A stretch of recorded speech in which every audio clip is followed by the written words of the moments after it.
So the day after the El Paso, Texas shooting, Fox News not only avoided telling us the shooter's name, which I'm in favor of, and I do as well, they also didn't tell us about the shooter leaving an anti-immigrant white nationalist manifesto. They told us there was a manifesto, but for our own protection, to avoid glorifying the shooter, to avoid glorifying the motives of the shooter, I guess, they were not going to publicize the content of the manifesto. And then yesterday, Fox and Friends literally parrots one of the manifesto's talking points verbatim as fact about a so-called Hispanic invasion. Complete clown Brian Kilmeade called it a, quote, fact that there is an invasion of immigrants coming from Latin America. Now, just as a reminder, all of our stories this week, even tangentially related to the shooting, have been demonetized by YouTube. So please consider supporting us directly with a membership on our website, joinpakman.com. This is important stuff to cover. YouTube demonetizes all of it because it is apparently not in line with the whims of advertisers. So this is what the shooter said in the manifesto that they hid from us. And then here is Fox News itself repeating that exact same talking point.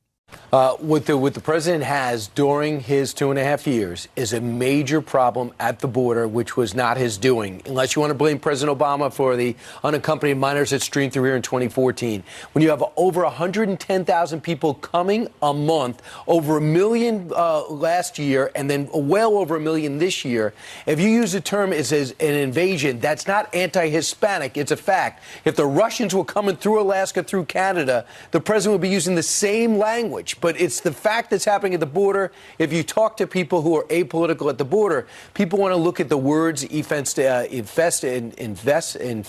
or and look at what the president's saying. This is the shooter's manifesto presented by someone with more media savvy, able to sort of round out and polish these ideas, Brian Kilmeade. And no, Trump would not call Russian immigration an invasion. It's funny that Brian Kilmeade actually suggests that. On Saturday, as news of the shooting broke, Fox News interrupted its fear-mongering on the Texas border to report an anti-immigrant shooting on the Texas border. And here they are repeating the same talking points that the shooter included in their manifesto. Are they this dense? Like, do they not understand that this is what they're doing? Or are they doing it on purpose? Like, is it actually more insidious than even we might think? Is it, we don't want to ascribe to malice that which we can explain adequately with ignorance, but I don't know that ignorance actually explains this. It actually may be malice. Fox News and the white nationalist shooter are on the same page. We have an invasion of Hispanic immigrants. Let me give you a nice little throwback refresher of who Brian Kilmeade is, by the way, for those not familiar with him. This is a video of Brian Kilmeade 10 years ago, basically doing eugenics on Fox News. Take a look. I'm just amazed that they thought about doing this study by interviewing people in the 1970s and the 1980s. The average age is 50, and they see that they keep it together. I find this somewhat different. Leave it to the Finns and Swedes to come up with something. Don't look at me, pal. Because we keep marrying other species and other ethnics and other. Are you sure you're not suffering from some of the causes of dementia right now? See, the problem is the Swedes have pure genes because they marry other Swedes, because that's the rule. Finns marry other Finns, so they have a pure society. In America, we marry everybody. Okay. So we marry Italians and Irish. So this study does not apply. Does not apply to us. Pro-white eugenics on Fox News. They are part of the problem. And then I want to bring it around sort of full circle.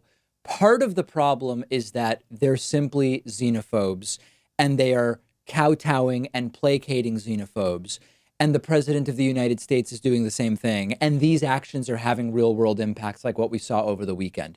But there's another reason why massive corporate media would even push this narrative altogether. And it's really important to understand. This is the same thing as the immigrants are stealing your jobs stuff.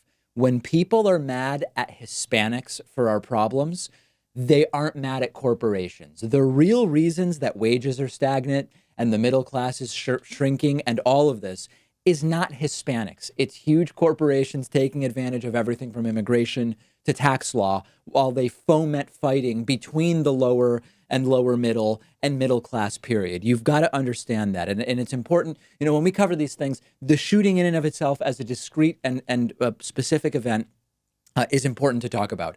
The motivations of the shooter and media coverage of the shooting are extraordinarily important to talk about. But when we step back for a second and we look more broadly at immigration, and I've been trying to do this over the last year and a half, you have to understand that corporations, of which big corporate media is a part, have a specific incentive to get people mad at each other instead of at them, because they are the ones really benefiting. It's the corporations that benefit from undocumented immigrant labor.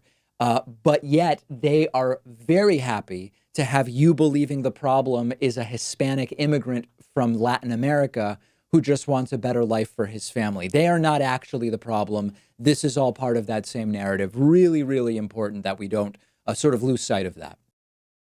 I am thrilled to tell you that today's episode is sponsored in part by Blinkist.com/Pakman.